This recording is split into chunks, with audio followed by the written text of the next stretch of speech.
Hey guys, welcome to the first installment of Color Connection with Amber. In each episode, we will create projects with the color palette featured in Altenew's monthly inspiration challenge.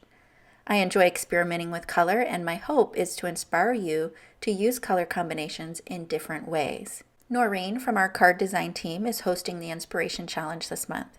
She chose these beautiful succulents to jumpstart our creativity and pulled a pastel palette from the photo. Each of the colors is a cool tone, so they'll mix well.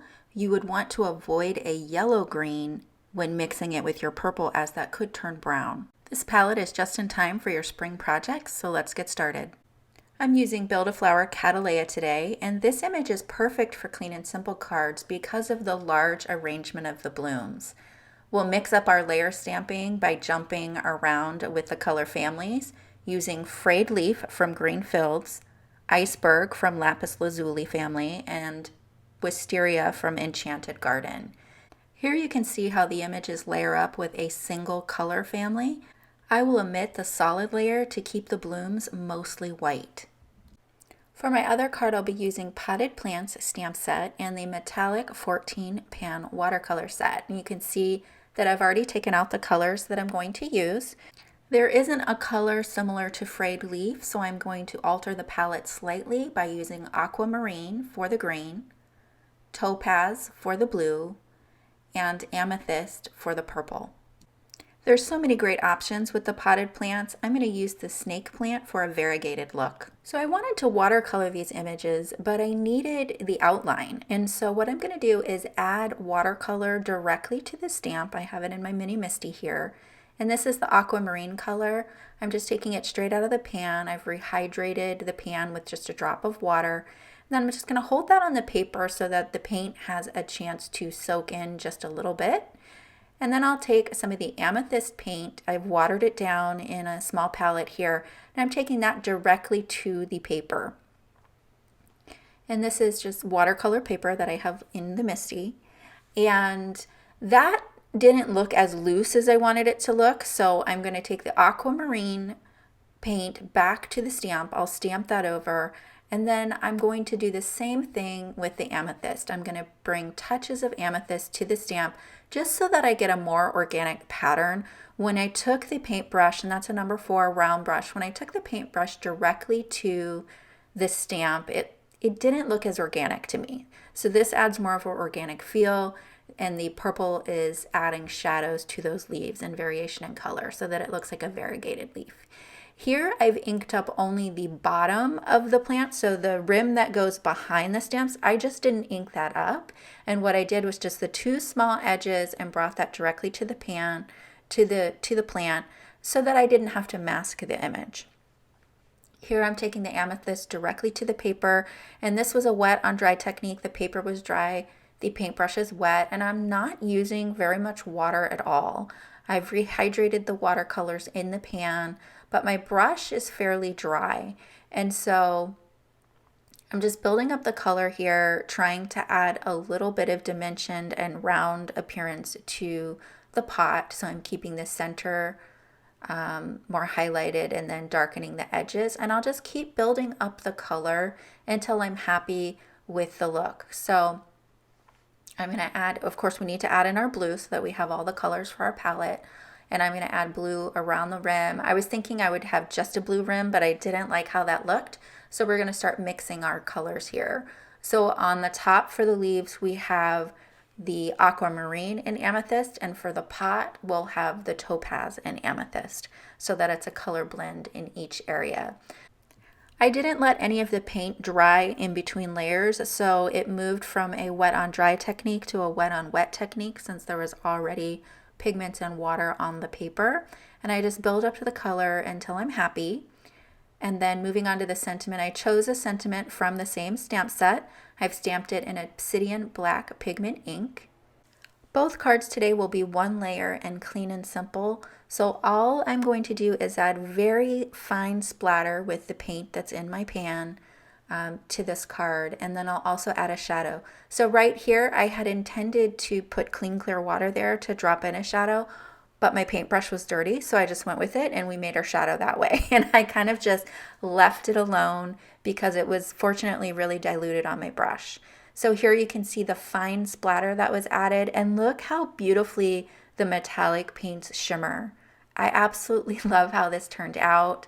I think the leaves in the pot look so organic, and I really like how that shadow turned out, even though it was a bit of an error on my part. So we'll move on to the second card. So here I have the Build a Flower Cattleya, and this is the outline layer.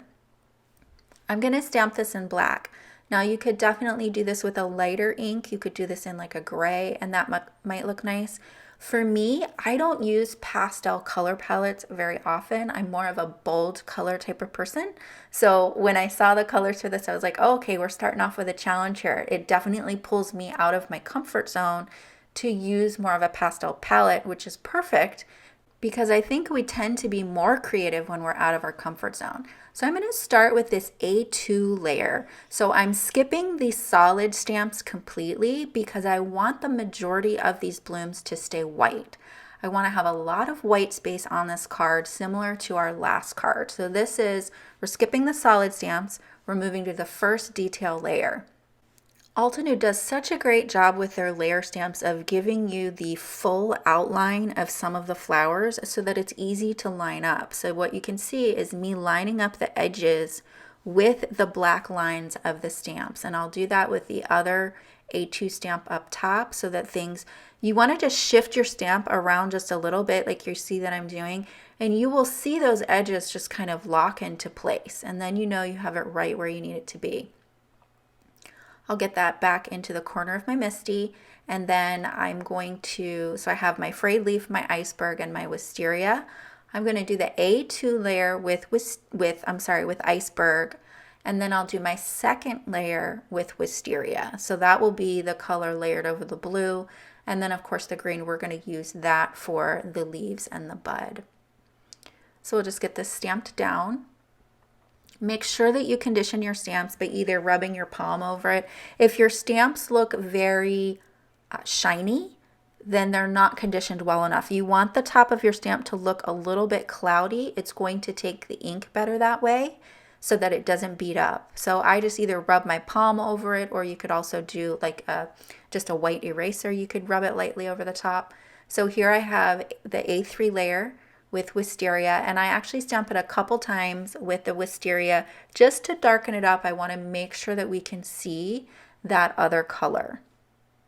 Now these are going to combine together to create a really beautiful blue violet. For our green, we're going to stamp the bud and these stems.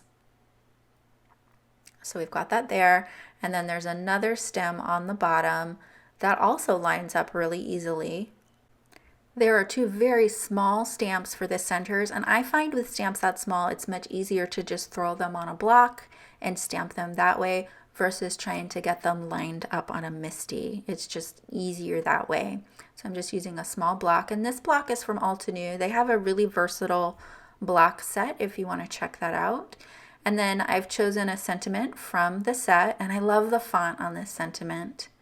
And I realized that I didn't do the detail layer of the leaves, and I just chose one of the layers, the first detail layer, and I stamped that in blue. So rather than choosing a darker green ink, I chose the blue, which added some detail there. So I have the jet black ink spray. I've tapped off the nozzle back into the container to get the majority of the ink off, and now I'm just tapping it on the project to add some splatter. And here you can see the detail of those two colors blended together and how it creates that beautiful blue violet. I'd love to hear what you think about these clean and simple projects in the comments down below. I'll also have a link to the Altenew Monthly Inspiration Challenge, so be sure to check that out and post your creations. We'd love to see what you're making. Tag Altenew at Altenew LLC and myself at Notable Ink. Subscribe and ring the bell for more inspiration from the Altenew team. Thanks so much for joining me today, and I'll see you real soon with more inspiration.